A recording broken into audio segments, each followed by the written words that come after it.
Alors, ce que je voulais dire en évoquant ces trois dimensions de l'action chez Arendt, c'est qu'au fond, l'espace public compris sous cette perspective-là, c'est-à-dire du côté, disons, d'une véritable phénoménologie de l'agir, c'est-à-dire où l'accent est mis sur la phénoménalité, sur la vertu phénoménalisante de l'agir collectif.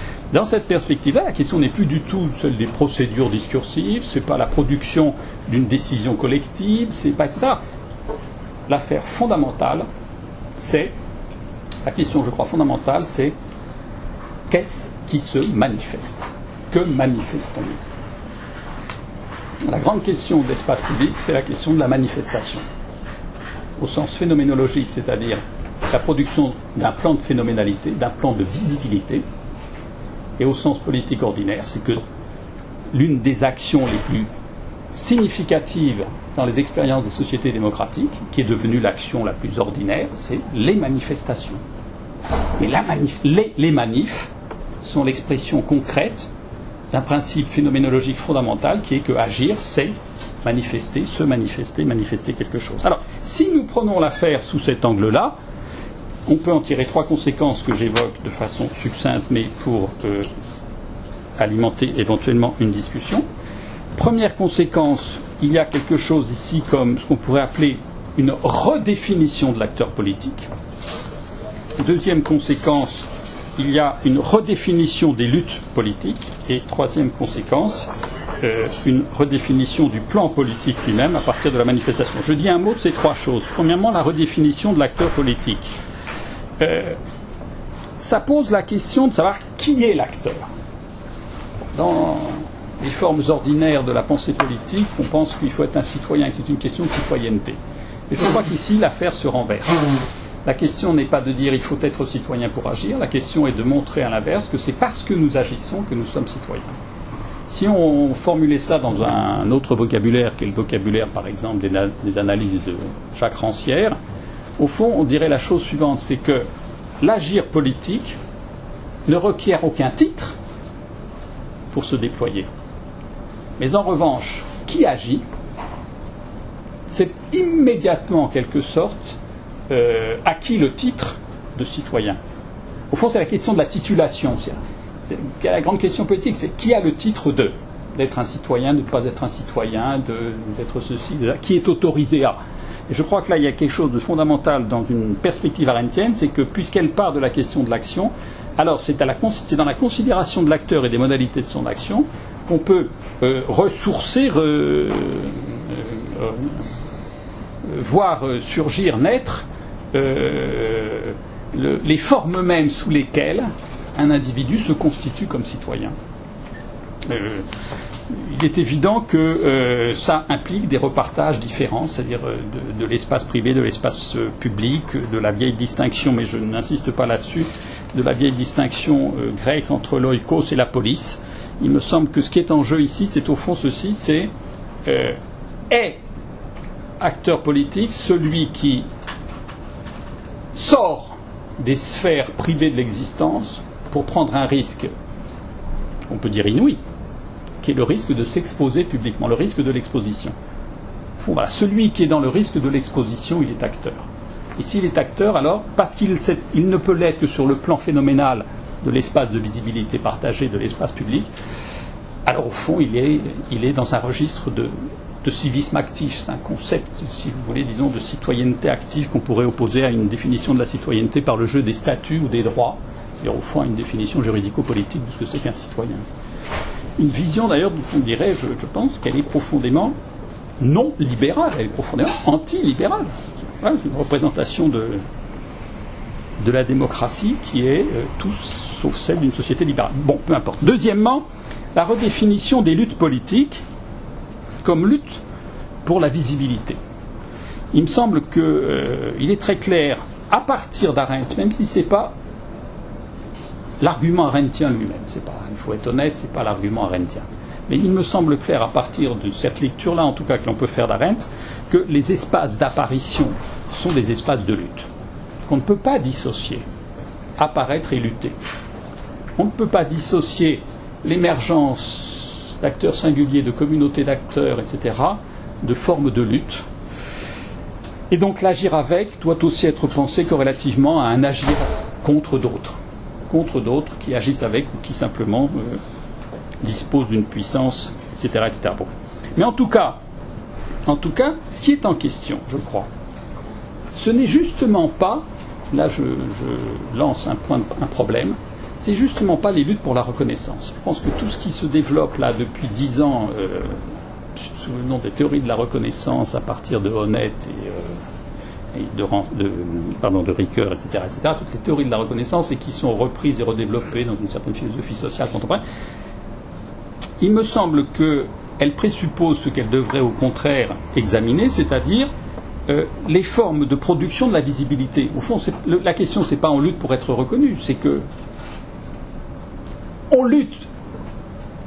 Et lutter, c'est se manifester, et la manifestation peut, ou pas, évidemment, avoir pour conséquence une reconnaissance. Mais ce n'est pas la reconnaissance qui est l'enjeu de la lutte. Si nous pensions que... D'ailleurs, tout ça est vraiment problématique, parce que si on prend Honneth, c'est tout sauf une pensée politique.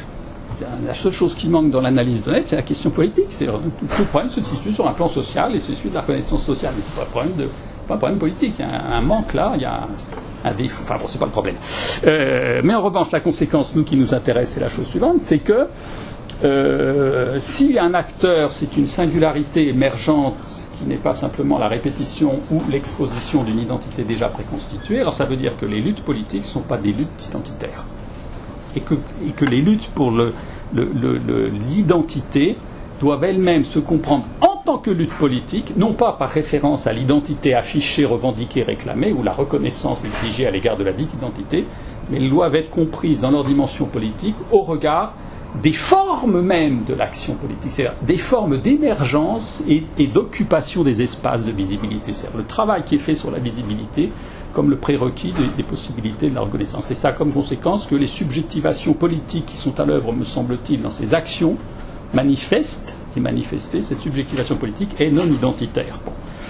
C'est la deuxième remarque que je voulais faire. La troisième que je ferai concerne alors du coup ce qu'on pourrait peut-être décrire, ce à quoi faisait allusion Sylvie tout à l'heure, c'est-à-dire comme un paradigme des luttes politiques dans l'espace public contemporain, qui est le cas des sans-papiers. Il me semble qu'on pourrait, je le suggère, je ne vais pas le développer là, mais on pourrait prendre le cas des sans-papiers comme paradigmatique, dans la mesure où précisément, par définition, ils sont condamnés à refaisons une généalogie de la situation, à une certaine clandestinité, c'est-à-dire ce sont des êtres voués à la disparition et non pas à l'apparition. Il ne faut surtout pas qu'ils apparaissent. Ils sont rentrés légalement, ou ils se sont mis, après être rentrés légalement, en situation d'illégalité sur le territoire français. Dès qu'ils apparaissent, ils sont susceptibles d'être repérés par les flics.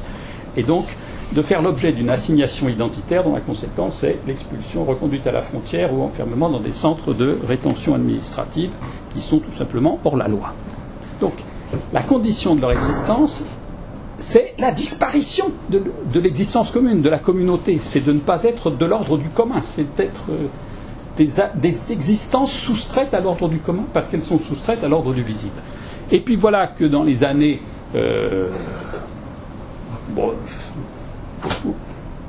dès le début des années 70, mais en fait, disons, en gros, à partir de l'occupation de Saint-Bernard, etc., et du mot d'ordre qui a été celui de l'occupation de l'église Saint-Bernard en 94, 15, je ne sais plus, qui est sans papier, oui, clandestin, non.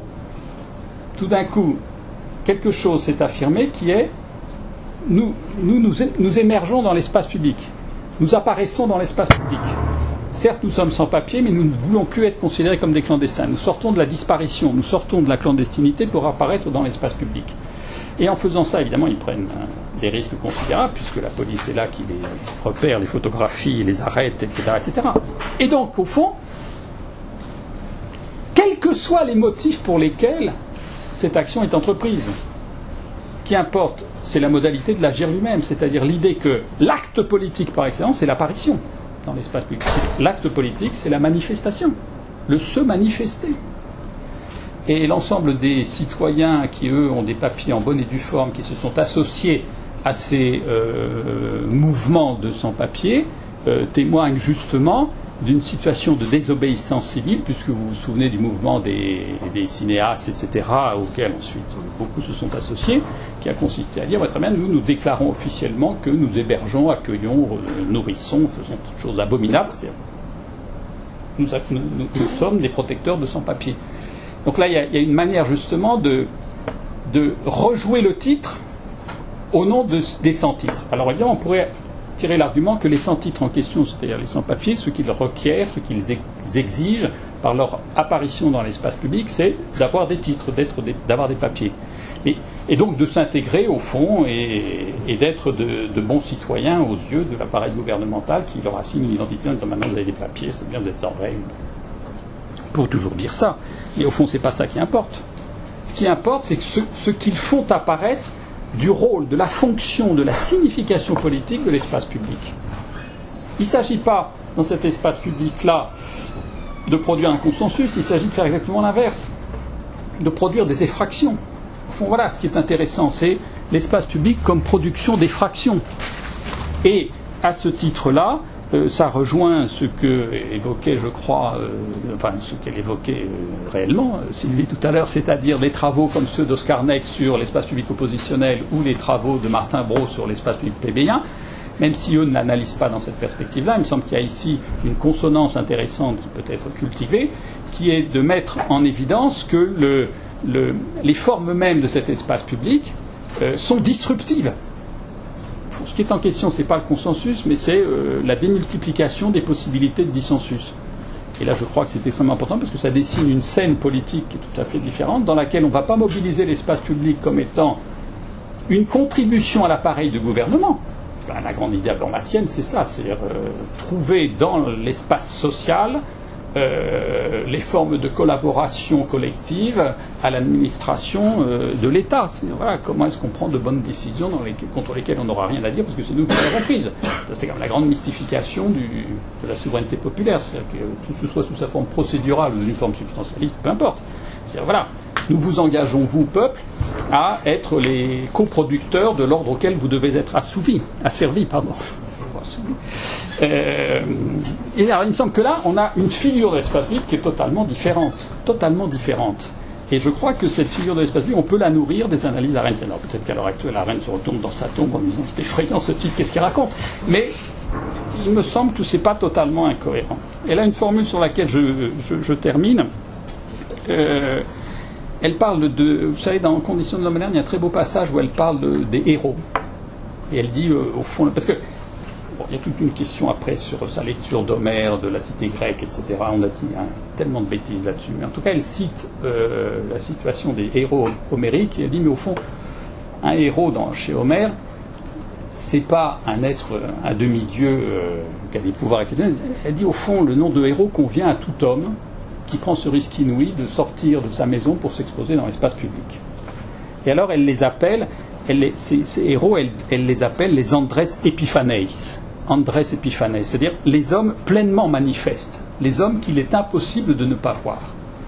Et je pense que, par exemple, ce mouvement auquel on a assisté, et auquel, évidemment, nous sommes toujours exposés aujourd'hui, des sans-papiers, c'est-à-dire prenant ce risque, là, c'est la figure concrète du risque extrême. Prenant ce risque d'apparaître en public, alors là, nous avons affaire à des Andrés Epiphanes, c'est-à-dire des hommes pleinement hommes, parce que pleinement manifestés. Et il n'est pas impossible que nous faisions allusion aux indignés, qu'il se rejoue avec les indignés quelque chose de cette affaire-là. C'est-à-dire qu'il y a quelque chose peut-être d'éminemment, de profondément, de prodigieusement politique dans le mouvement des indignés, qui est justement que ça n'a pas d'autre raison d'être que de manifester qu'il y a des indignés. C'est de la pure manifestation, et ça me semble d'une signification politique supérieure. Bon, voilà, je vous remercie.